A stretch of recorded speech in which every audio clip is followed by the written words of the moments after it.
रही हूँ। तो सुनिएगा, क्या होता है जब एक सैनिक अपने घर लौट रहा होता है या घर जाता है तो क्या होता है।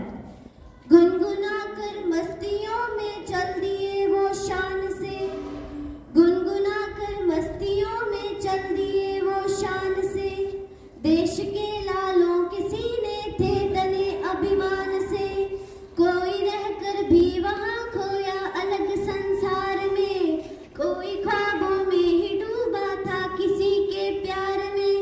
एक सैनिक की अचानक सिसकियां कहने लगी, याद कोई कर रहा है हिचकियां कहने लगी। एक सैनिक की अचानक हिचकियां कहने लगी, याद कोई कर रहा है हिचकियां कहने लगी।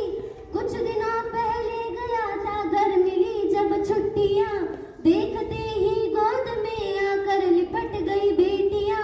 अब नहीं बेटा कभी जाना हमें यूं छोड़कर, मुझको सीने से लगाने आ गई माँ दौड़कर।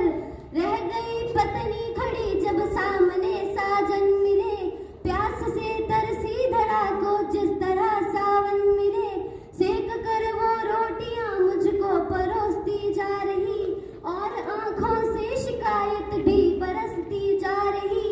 कोई भी मौसम कोई मेला हमें भाए नहीं, बोल दो त्योहार से बिन आपके आए नहीं।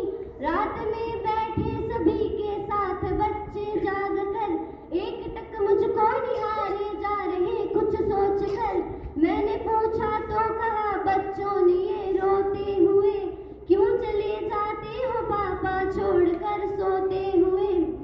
मुश्किलों में जी रहे जो पल कोई ना पा सके, भाव शब्दों में कभी कोई नहीं